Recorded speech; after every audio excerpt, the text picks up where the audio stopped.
Hello, ladies and gentlemen. Welcome to yet another informative video on personal finance brought to you by your personal finance buddy, Sandeep. Well, recently, the Reserve Bank of India has reduced the repo rate by up to 1% from what it was before February of this year. This means if you have a home loan linked to the repo rate, your home loan will also be cheaper by 1%. Banks should have passed on the benefit by now, and if they haven't yet done that, they will do so very soon if your loan is linked to the repo rate. Now, when interest rate reduces on your home loan, you basically have two choices. Choice number one is for the EMI to stay the same, but the entire repayment tenure will reduce by a few months to maybe years or so. The second option is for you to reduce your EMI and save some amount, and the repayment tenure will be the same. Which of these two options is better for you? I'll walk you through a series of simple calculations to decide which of these is better for you, and stay till the end because I'm also going to share a bonus tip on how you could actually make a lot of money due to these interest rate cuts. All right, for the sake of our discussion, let's assume you have availed a home loan of 75 lakhs in July 2023 at 9% interest rate, and the loan tenure was 240 months, 20 years, and the EMI works out to 67,479. If you're wondering how I arrived at that EMI, you have online EMI calculators. So here is one such calculator where I enter 75 lakhs, enter 9%, and mention the number of months as 240. So here you go, you get the EMI of 67,479.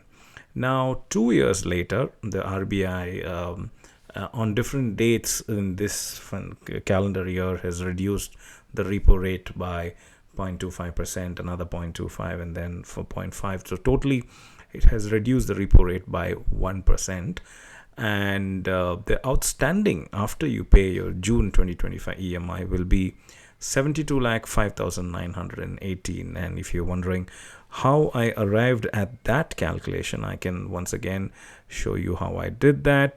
On the same calculator, if you scroll down, you see that you can start showing EMI payments scheduled from July 2023, and in 2025 if you scroll down and see that after you make the June payment, you still have 72 lakh 5,918 as your loan outstanding amount. Now your reduced rate of interest would be 8% because the repo rate has gone down by 1%. And now how many more months are remaining? So you've paid up for 24 months. So 240 minus that 24 months that you've already paid will give you 216 months. Now, after you repay, as in after the interest rate has reduced, your tenure would obviously reduce as well. So banks will by default keep the EMI the same and reduce your home loan tenure. Now in such a case, the tenure after the interest rate cut would be 187.298. It's about 187 plus a small amount in the last month. So about 187 months would be your new tenure. So that means you're paying about 16 plus 13, about 29 months fewer, right? And if you do this, the total interest payable, if your tenure reduces to 187 months, would be about 54 lakh 22,770. Let's quickly check that out. I'm going to copy this outstanding amount. Okay, go back to the calculator, and this is the outstanding amount, and the rate of interest has now become 8, and the loan tenure would be 187. And if you see the total interest payable from now till the end of the tenure if you reduce your loan tenure, would be 54 lakhs 22,770. That's if you reduce the tenure. But if you prefer to reduce your EMI instead, okay, keep the tenure as the original 216, and if you reduce the EMI, you would be paying 63,049. I have already done the calculations in the back end so as to save time for you. And then the saving on the EMI, that is, if you opt for the reduced EMI option, every month you would be saving 4,430 rupees.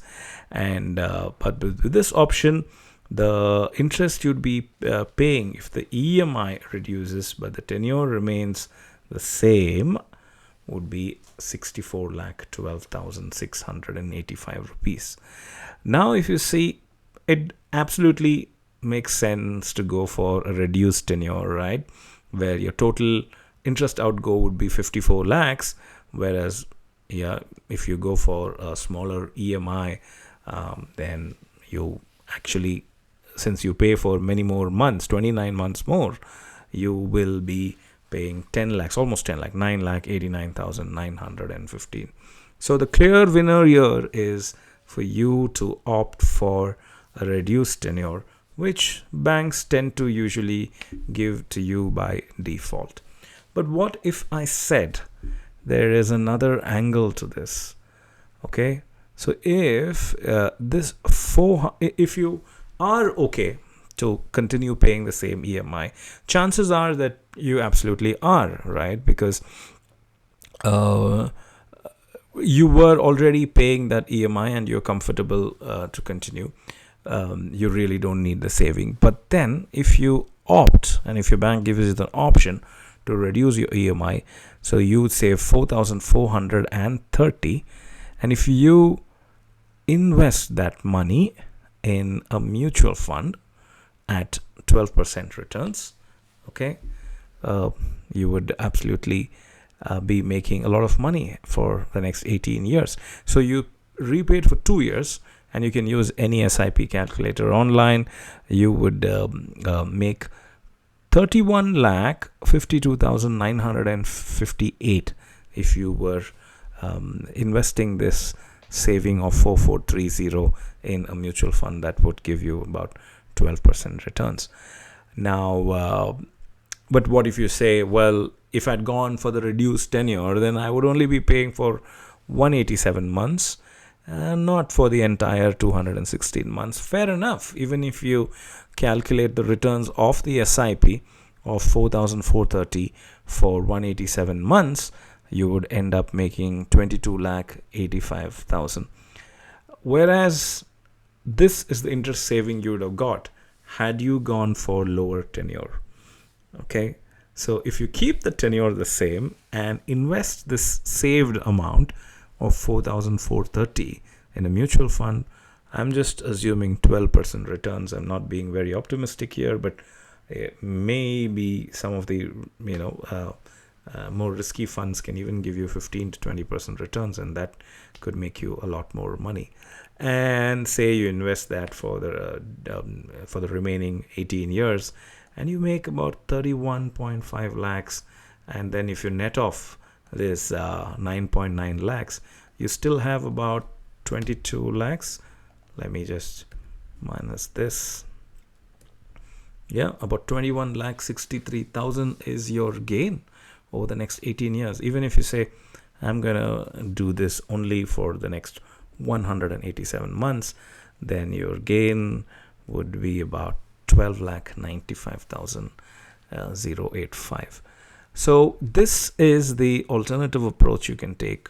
The very straightforward comparison between the two options would mean that you would always obviously choose the lesser tenure.